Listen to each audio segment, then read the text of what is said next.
मैं Kanhaiyalal Pragat, founder and CEO Shiv packaging industry.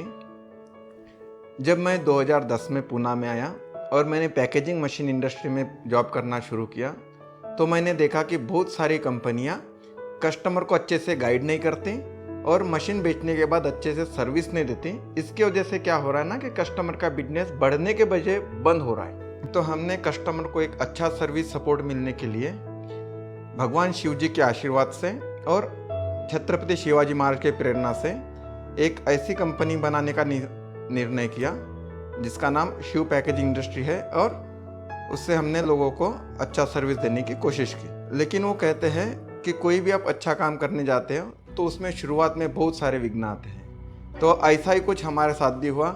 हमने अच्छी क्वालिटी की मशीन बनाई, अच्छी क्वालिटी की सर्विस देनी चाहिए, लेकिन कस्टमर तो आ रहे, मशीन देख रहे, प्राइस पूछ रहे और वापस चले जा रहे हैं। कॉम्पिटिटर की मशीन तो बहुत अच्छे से बिक रही है।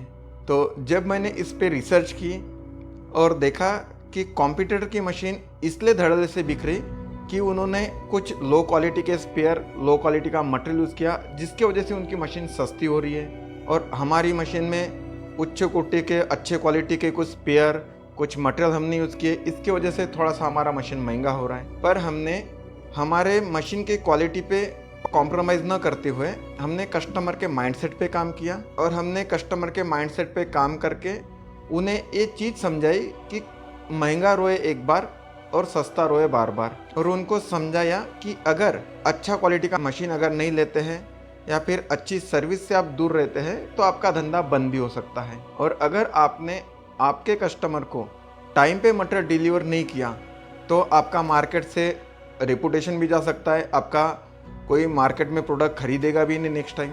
और जब हमने कस्टमर के माइंडसेट पे काम किया तो कस्टमर के माइंडसेट में चेंज आया और उन्होंने क्वालिटी पे फोकस करते हुए हमारा मशीन लेना चालू किया। इसके अलावा और हमने एक चीज़ मार्केट में ढूंढी कि बहुत सारी इंडस्ट्री ऐसी है जो मैनुअल काम बहुत सारा करती है, और जहाँ पे भी मैनुअल काम होता है वहाँ पे प्रॉफिट तो मिलता है, धंधा भी चलता है, मगर जो प्रॉफिट आता है वो जाता है उनके लेबर के जेब में।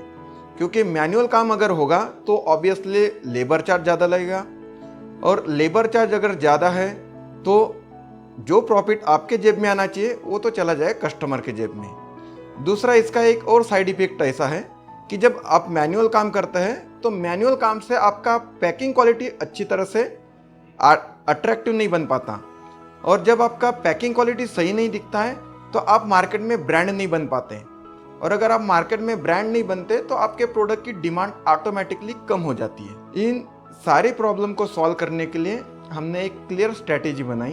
तो हमने डिसाइड किया कि हम हमारे मार्केट में प्राइस के ऊपर कभी भी हम किसी से कंपटीशन नहीं करेंगे। कोई सस्ता दे महंगा दे ये उनका पॉलिसी होगा।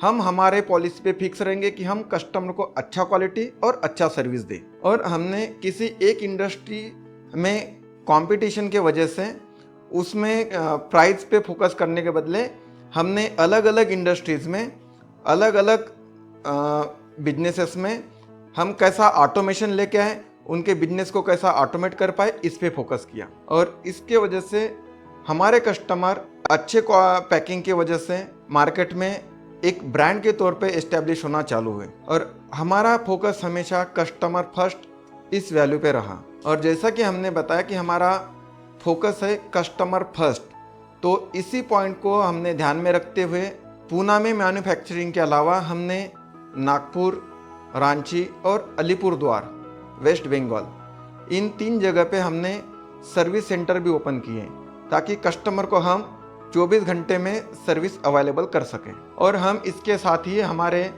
मशीनों की भी रेंज बढ़ाते गए, जिसमें milk packing machine, paneer packing machine, chemical, food, pharma, hotel line, paste, auger filler, powder packing, spices packing और बहुत सारे जो भी इंडस्ट्री थी जिनको भी ऑटोमेशन से रिलेटेड प्रॉब्लम थी, हमने उन सारी इंडस्ट्री को पैकेजिंग में ऑटोमेशन अप्लाई करके उनका बिजनेस को ग्रो करवा दिया। और आज हमारे 2000 से ज़्यादा हैप्पी कस्टमर मार्केट में हैं और 8000 से ज़्यादा हमारी मशीनें चल रही है।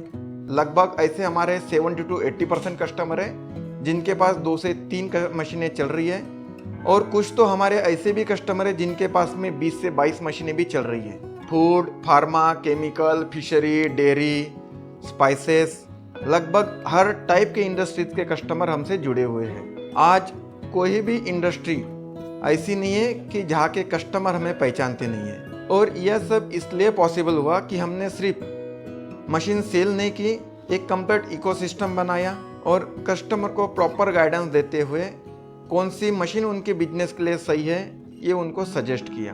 आफ्टर सेल्स हमने सबसे बड़ा काम किया सर्विस पे, और हमने कस्टमर को अश्योर किया कि आफ्टर 24 आवर और बिफोर 48 आवर हम उनको सर्विस अवेलेबल करा देंगे। पैकेजिंग इंडस्ट्री में सीखा है कि अगर कस्टमर का बिजनेस ग्रो कराना है तो उनको कंप्लीट सॉल्यूशन देना होगा। हमें मशीन सेल करके भाग नहीं जाना है, बल्कि कस्टमर से एक पार्टनरशिप बनानी है ताकि उनका बिजनेस ग्रो हो, और अगर कस्टमर का बिजनेस ग्रो होता है तो हमारा बिजनेस उनके साथ ऑटोमेटिकली ग्रो होता जाएगा। सर्विस ये मशीन का बैकबोन है। अगर कस्टमर को अच्छी सर्विस नहीं मिली तो कस्टमर का बिजनेस बंद हो जाएगा और प्रोडक्शन भी बंद हो जाएगा, उससे कस्टमर का मार्केट रेपुटेशन भी घट जाएगा। हमारा फोकस है कि कस्टमर को वर्ल्ड क्लास पैकेजिंग सॉल्यूशन मिले और उनका बिजनेस नॉन स्टॉप चलता रहे। अगर आप भी आपका पैकेजिंग का बिजनेस ग्रो करना चाहते तो आपको सिर्फ पैकिंग मशीन की जरूरत नहीं, कंप्लीट एक इकोसिस्टम की जरूरत है। Thank you.